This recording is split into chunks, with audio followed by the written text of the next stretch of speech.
क्या कहती है? इलीगल, गैर कानूनी, अवैध, कंटेंट, सामग्री। कंटेंट का मतलब जो चीज़ें पोस्ट की जाती हैं, डाली जाती हैं सोशल मीडिया पर, ऑन एक्स, एक्स मतलब ट्विटर, इंडेंजर्स, खतरे में डालती है डेमोक्रेसी, लोकतंत्र को। ठीक है, यूजिंग, इस्तेमाल करते हुए, सेफ हार्बर है ना, सुरक्षित बंदरगाह। अब इसका क्या मतलब है लॉ के हिसाब से वो मैं एक्सप्लेन करूंगा लेटर ऑन। प्रोविजन, प्रावधान को, टू डोज, डाज है ना, स्केप, बचने के लिए, अकाउंटेबिलिटी, जिम्मेदारी से। तो दोस्तों अगर नए हो तो चैनल को ज़रूर सब्सक्राइब करो। देखो मैंने इधर डाल दिया है आपके लिए, और ये डाल दिया है मैंने दोस्तों ट्रांसलेशन और ये फ्रेजेस जो इसके अंदर यूज़ हुए हैं। तो will go back and then we will learn English language and will improve. तो दोस्तों देखिए इंडेंजर्स ये प्रेजेंट टेंस है, लेकिन एक्चुअली में इसका मुराद क्या होता है, ये एक्चुअल में पास्ट है। इंडेंजर्ड या इंडेंजर्स यहाँ पे कभी कभी प्रेजेंट ही मुराद है, यानी कहा जाता है कि भाई देखिए इस तरह का काम करने से खतरे में पड़ जाती है। ठीक है, कौन कह रहा? गवर्नमेंट कहती है। तो दोस्तों ये चुके न्यूज़ है, it's not clear by the way, so though it's clear but I put here so that you can understand it properly. Safe harbour दोस्तों अब आप समझ लो क्या मतलब है। प्रोविजन होता है सेंटेंस या कोई एक बहुत बड़ा रूल है, बहुत बड़ा रूल है। फॉर एग्जांपल आपको मैं सिंपल में वर्ड में समझाना चाहता हूँ। जैसे एक बहुत बड़ा रूल है कि अगर बच्चों से कहा जाएगा अगर तुम्हारा रूम यानी क्लासरूम साफ़ नहीं हुआ तो तुमको खेलने के लिए मौका नहीं दिया जाएगा। एक बिग रूल क्या है? क्लासरूम साफ़ होना चाहिए। तो ये सेफ हार्बर के तौर पे लिए एक बिग रूल है, बहुत बड़ा रूल है। उस रूल में एक प्रावधान, एक क्लोज, एक छोटा सा रूल ये भी है कि अगर चलो क्लास साफ़ नहीं हुई, लेकिन अगर कुछ जो बच्चों के टॉयज़ हैं वो अगर अपने बॉक्स में है तो उनको इजाज़त दे दी जाएगी खेलने के लिए। तो सेफ हार्बर बोलते हैं एक ऐसा रूल। देखिए इसका मैंने एक्सप्लेनेशन इधर डाल के रखा है दोस्तों, है ना। सेफ हार्बर एक रूल जो कि बचाता है कंपनी को लीगली रिस्पॉन्सिबल। इसका मतलब क्या है? मतलब क्या है दोस्तों, कंपनी कुछ कहती है या कोई इंसान कुछ कहता है और ये समझता है कि चूंकि मैं बहुत बड़ा आदमी हूँ तो मेरे लिए ये सेफ हार्बर है, यानी मैं जो कहूँगा वो मेरे लिए सही रहेगा। ठीक है, चूंकि मैं बहुत बड़ा आदमी हूँ और उसके पास एक रीज़न भी है, एक वजह भी है, और वो ये समझता है कि ये रीज़न सही है। तो चूंकि वो बड़ा आदमी है और तो उसके लिए एक सेफ हार्बर दिया जाएगा। अब जैसे मान ले कि हम छोटा आदमी हमने कुछ कहा, फॉर एग्जाम्पल एक आम आदमी एक क्रिटिक्स कर रहा है अपोजिशन नेता को, फॉर एग्जांपल एक छोटा आदमी, उसको पुलिस गिरफ्तार कर लेगी, लेकिन वही कोई बड़ा लीडर करेगा तो उसको पुलिस गिरफ्तार नहीं करेगी। तो ये इसके लिए सेफ हार्बर है, लेकिन वो हमारे लिए सेफ हार्बर नहीं है दोस्तों। तो समझ में आ गया दोस्तों। तो कुछ जो कंपनी होती है, जो बड़े लोग होते हैं, उनको सेफ हार्बर दिया जाता है, उनके लिए इजाज़त है। तो ये जो सेफ हार्बर की जो सुविधा दी गई है, तो गवर्नमेंट ये कहती है कि ये टू डॉज अकाउंटेबिलिटी, रिस्पॉन्सिबिलिटी से बचने के लिए ये जो सेफ हार्बर जो दिया गया है और सेफ हार्बर को जो प्रावधान दिया गया है, यानी उसका एक सेफ हार्बर में बहुत सारी चीज़ें आती हैं। कुछ ऐसी चीज़ें होती हैं जो उसका फ़ायदा जो उठा रहा है उसका मिसयूज़ नहीं होना चाहिए, उसका गलत इस्तेमाल नहीं होना चाहिए। ठीक है समझ में आ गया दोस्तों सेफ हार्बर का क्या मतलब है ना। मेटा किल्स कर्नाटका सीएम, यानी ये ट्रांसलेशन गेफ बोलते हैं, बहुत बड़ी मिस्टेक है ना। अनुवाद जो कर रहा था मेटा ने, वो क्या करता है, कर्नाटका के जो चीफ मिनिस्टर को अनुवाद के अंदर कत्ल कर दिया, यानी हंस के हत्या कर दी गई है, और ट्रांसलेशन में चूक हुआ। फ्लैप अपोजिशन, देखिए फ्लैप का क्या मतलब होता है दोस्तों? फ्लैप का मतलब होता है किसी चीज़ को गुस्सा दिलाना या बहुत किसी अपोजिशन को, पार्टी को गुस्सा दिला देना, है ना। तो फ्लैप अपोजिशन को गुस्सा दिला दिया या अपोजिशन को बहुत ज़्यादा जोश में दिला दिया। समझ में आ रहा? तो उस मेटा जो कंपनी है फेसबुक की, उसकी वजह से गड़बड़ हो गया, तो उसके ट्रांसलेशन में ये गैफ पाया गया। समझ में आ रहा? अब चूंकि ये मेटा जो बड़ी बड़ी कंपनियां हैं, इनको सेफ हार्बर मिला हुआ होता है, यानी ये बहुत बड़ी कंपनियां होती है, इनकी वजह से गलती हो जाए, छोटा आदमी गलती करेगा।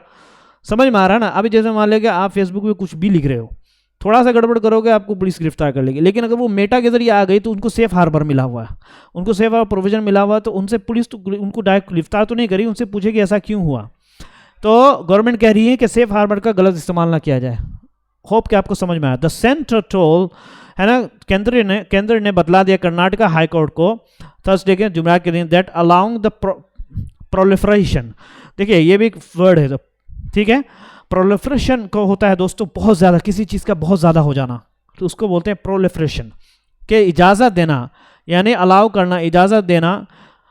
प्रोलिफरेशन ऑफ अनलॉफुल कंटेंट, यानी अवैध कंटेंट, अवैध मवाद का सोशल मीडिया पर को इजाजत देना, ठीक है, in the name of the free speech, आज़ादी इजहार राय के नाम पे, यानी आज़ादी बोलने की आज़ादी के नाम पे, इंडेंजर डेमोक्रेसी, खतरे में डाल दिया, इंडेंजर डेमोक्रेसी की लोकतंत्र खतरे में डाल दिया, एंड अक्यूज और गौरव इल्ज़ाम लगाया एलन मस्क को, एलन मस्क के जो ऑनर है, ओन्ड एक्स, यानी एलन मस्क के जो प्रोडक्ट है, जो एलन मस्क का जो कंपनी है एक्स, किस चीज़ पे क्या, किस चीज़ का इल्ज़ाम लगाया दोस्तों, ऑफ अटेम्प्टिंग, कोशिश करने का, टू स्केप अकाउंटेबिलिटी, बचने का अकाउंटेबिलिटी जिम्मेदारी से। क्यों भाई, बाय टेकिंग अ शेल्टर, है ना, एक साया ले करके, ये शेल्टर बोलते हैं पनाह लेने के लिए, अंडर द आईटी एक्ट्स के तहत safe harbour protection, safe harbour protection यानी सेफ हार्बर, आपको मैं एक्सप्लेन कर दिया, सेफ हार्बर के तहत जो आईटी का एक यानी इंफॉर्मेशन टेक्नोलॉजी, जो सोशल मीडिया के तहत सेफ हार्बर जो बनाया गया है बड़े लोगों के लिए, उनके अंडर को उसका पनाह लेते हुए, उसका शेल्टर बोलते हैं ना दोस्तों, आप जैसे बारिश हो रही है, बारिश में छतरी आपके लिए शेल्टर हो गई, आप जो कहीं किसी घर के नीचे घुस गए तो घर जो है वो आपका शेल्टर हो गया, तो शेल्टर उसको बोलते हैं, पनाह लेना।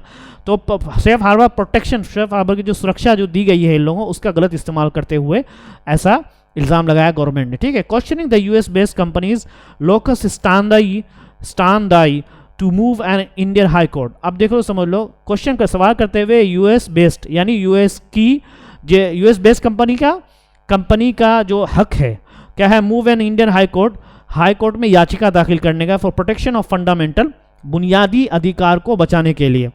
सॉलिसिटर जनरल तुषार, अब सॉलिसिटर जनरल तुषार किसको बोलते हैं? सॉलिसिटर जनरल बोलते हैं, अटॉर्नी जनरल एक बड़ा जनरल होता है, तो उसकी जो मदद करता है दोस्तों, उसको सॉलिसिटर बोलते हैं। जनरल तुषार मेहता ने कहा, सेड द कॉन्स्टिट्यूशनल प्रोटेक्शन, यानी संविधानिक जो सुरक्षा है टू फ्री स्पीच, आज़ादी बोलने का, अंडर आर्टिकल 19 के तहत मस्ट नॉट बी मिसयूज, ज़रूर नहीं किया जाना चाहिए उसका गलत इस्तेमाल, टू शील्ड यानी बचाने का, अनलॉफुल ऑनटॉट, गैर कानूनी अवैध कंटेंट को बचाने के लिए, शील्ड बोलते हैं बचाने के लिए दोस्तों, है ना।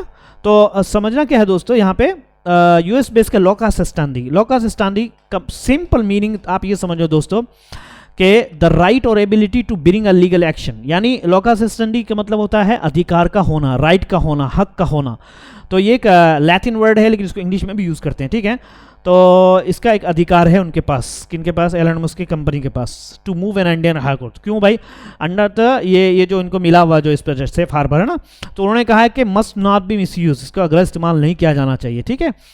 Let's go, the concept of safe harbour है, सेफ हार्बर का जो कॉन्सेप्ट है, जो उसका तस्वुर है, जो उसका रूल है, इंक्लूड शामिल करता है रिग्रेसिव रिस्पॉन्सिबिलिटी, ध्यानपूर्वक जिम्मेदारियों को ध्यानपूर्वक से देखते हुए, रिक्वायरिंग जो कि ज़रूरत पड़ता है इंटरमीडियरीज बोलते हैं दोस्तों, जैसे दो पार्टी है, दो पार्टियों में आपस में वो बातचीत नहीं करना चाहते तो किसी थर्ड पार्टी को सिलेक्ट करते हैं कि भाई मध्यवस्था बोलते हैं दोस्तों इंग्लिश में, कि ज़रूरत है कि वो जो बीच में जो काम करने वाले हैं, टू प्रॉम्प्टली, फौरन एंड इफेक्टिवली, और असरदार होकर के क्या करना है उनको, फौरन जैसे ही उनको सूचना मिले, रिमूव और डिसेबल, उनको हटाना है या डिसेबल करना है, यानी कंटेंट तो रहेगा लेकिन वो चलेगा नहीं, उसको डिसेबल, अनलॉफुल कंटेंट है ना, गैर अवैध कंटेंट को, कहाँ पे? अपॉन रिसीविंग द नोटिस मिलने पर, है ना।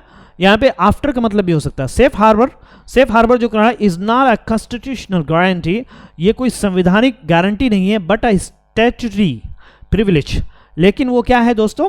Statutory privilege. अब देखो तुम समझ लो स्टैट्यूटरी प्रिविलेज का क्या मतलब है।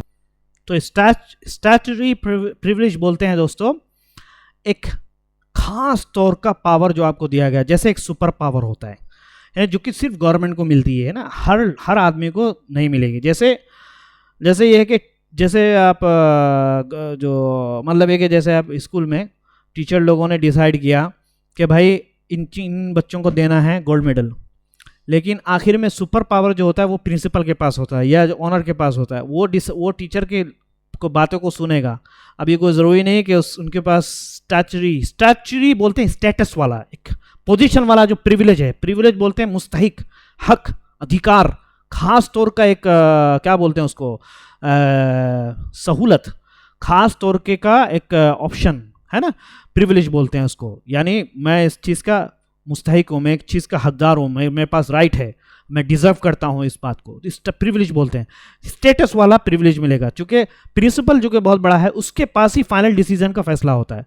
तो उन्होंने कहा है कि ये जो constitutional guarantee is not a constitution guarantee नहीं है, बल्कि एक स्टैट्यूटरी प्रिविलेज है जिसका इस्तेमाल सही होना चाहिए। डिजाइन को बनाया गया है टू फॉस्टर, बढ़ाने का, रिस्पॉन्सिबल कंडक्ट, जिम्मेदार बर्ताव। यानी रिस्पॉन्सिबल कंडक्ट ये नहीं कि आपकी तरफ से जो बिहेवियर, जो बर्ताव आनी चाहिए वो जिम्मेदारी वाली होनी चाहिए, आप बच्चों जैसी हरकत नहीं कर सकते। तो फॉस्टर इसको बढ़ाने के लिए स्टैट्यूटरी ये सेफ हार्बर को, इसका मकसद ये है, इसका हदफ ये है। SG Tushar Mehta, constitutional jurisprudence, है ना, कॉन्स्टिट्यूशनल ज्यूरिस्प्रूडेंस दोस्तों बोलते हैं न्याय, मैं आपको इसका संवैधानिक न्याय शस्त्र, है ना, संवैधानिक न्याय शस्त्र ने क्लियरली क्या करते हैं दोस्तों, अंतर करते हैं, differentiates between protected speech that contributes meaningfully, यानी सुरक्षित, प्रोटेक्टेड बोलते हैं सेफ, महफूज, सुरक्षित बातचीत या बयान, स्टेटमेंट जो कि कंट्रीब्यूट, जो कि मदद करता है अच्छी तरीके से, मीनिंगफुली, यानी ऐसा मदद करना जिससे कुछ फायदा हो, मीनिंगफुली उसको बोलते हैं। टू डेमोक्रेटिक, हाँ, डिस्कोर्स, है ना, क्या बोलते हैं उसको, लोकतंत्र के अंदर क्या है, लोकतंत्र के चलने में मदद करता है दोस्तों, है ना, लोकतंत्र संवाद के में क्या है, सार्थक यानी योगदान देता है ना, लोकतंत्र संवाद में योगदान देता है ना। अनलॉफुल स्पीच, जो अवैध जो बातचीत है, अवैध जो स्टेटमेंट है, दैट अंडरमाइंस, है ना, अंडरमाइंस का क्या मतलब होता है दोस्तों, खुदाई करना। जैसे आप एक बिल्डिंग बना रहे हो और बिल्डिंग के अंदर पिलर डाल रहे हो, पिलर के अंदर बीच में तो मसाला डाल देना, लेकिन अगर क्या किया किसी आदमी ने, चारों तरफ से पिलर तो देखने में लग रहा अच्छा, लेकिन बीच में से कुछ भी नहीं, मटेरियल नहीं, तो उसको अंडरमाइन बोलते हैं। तो इसी तरीके से जो सोसाइटल, यानी जो सामाजिक जो स्टेबिलिटी है, जो समाज में जो पीस और शांति है ना, इंडिविजुअल राइट्स और जो व्यक्तिगत अधिकार है, उसको जो है अंडरमाइन करता है, यानी उसको खराब करता है अनलॉफुल स्पीच। क्योंकि बहुत सारे लोग भड़काऊ बयान देते हैं, जिससे आपको पता है ना क्या क्या होता है, लड़ाइयाँ होती हैं, ये होती है। दोस्तों सीखने का बहुत सारी चीज़ें हैं दोस्तों इसके अंदर, क्या क्या मैं बताऊँ आपको, हाईलाइटेड को आप देखते रहो, ठीक है दोस्तों। लेट्स गो बैक, आपको मैं ट्रांसलेशन गैप है दोस्तों, ये ना क्या है, बहुत मिस्टेक, डाज अकाउंटेबिलिटी, भागना, ठीक है ना, सेफ हार्बर आपको मैंने समझा दिया अच्छे तरीके से, और भी आप समझने की कोशिश करो, बार बार पढ़ो। Must not be miss use, गलत इस्तेमाल नहीं किया जाना चाहिए। वो आप बोल सकते हैं कि ये आइंदा इस काम को मैं नहीं देखना चाहता कि ये काम हो, I want to see that this work this work is done next time, ठीक है। प्रोलिफरेशन सीख लो दोस्तों, बहुत सारी चीज़ें, किसी चीज़ का बहुत सारा हो जाना दोस्तों, है ना, इंडेंजर्ड, किसी खतरे में डालना, स्केप रिस्पॉन्स, टेकिंग शेल्टर, है ना, पनाह में लेना, ये सब शानदार अटेम्प्ट मतलब होता है कोशिश करना दोस्तों। और इस तरीके से बोलते हैं ट्रांसलेशन गैप, इसको वो बोलते हैं दिस इज़ अ गैप, बहुत बड़ा मिस्टेक है, अब बहुत सारा इसको बोल सकते हैं दोस्तों। And then we have locus standi, बहुत शानदार है, to move an Indian high court, हिलाना एक इंडियन हाई कोर्ट का मतलब जाना, मतलब याचिका दायर करना, ठीक है ना। लेट्स गो, तो ये अनुवाद, इसका स्क्रीनशॉट ले लो आप दोस्तों, ये शानदार है, इसका फ्रेजेस मैंने एग्जाम्पल भी इधर दे दिया है, देखिए आप, है ना। इंडेंजर्ड डेमोक्रेसी, लोकतंत्र खतरे में डालना, दाज अकाउंटेबिलिटी, जिम्मेदारी से बचना, सेफ हार्बर प्रोविजन, एक कानूनी सुरक्षा का नियम, है ना, टेक शेल्टर अंडर, शरण लेना, सहारा लेना, है ना, मूव इन हाई कोर्ट, भारतीय हाई कोर्ट में याचिका दायर करना, मिस यूज टू शील्ड, बचाने के लिए गलत इस्तेमाल, जैसे the rule should not be misuse to shield bad actors, fact news, endangers democracy. Some companies try to dodge accountability. The website used the safe harbor provision to protect TK itself. He took shelter under the rule. इस तरीके से upon receiving notice मिलने पर, है ना, the company acted upon, यानी किसी काम को अंजाम देना, receiving notice from the government, faster responsibility, जिम्मेदारी, व्यवहार बढ़ाना, ठीक है, conduct, ठीक है, बढ़ाने के लिए, constitutional guarantee, undermine society, समाज में अस्थिरता फैलाना, यानी समाज में सारी चीज़ें स्थिति पर है लेकिन अस्थिरता पे उसको फैलाते हैं ना, यानी खराब कर, डेमोक्रेटिक, लोकतंत्र, बातचीत या विचार विमर्श, डिस्कोर्स उसको बोलते हैं। समझ में आ गया दोस्तों। ब्लड डिस्टिंक्शन, फर्क साफ ना होना, जैसे सीमाएं धुंधली होना, है ना। स्टैट्यूटरी रिस्पॉन्सिबिलिटी, कानून द्वारा दी गई विशेष सुविधा। दोस्तों चैनल पे नए हो तो ज़रूर सब्सक्राइब करो, and then see you tomorrow, have a good day.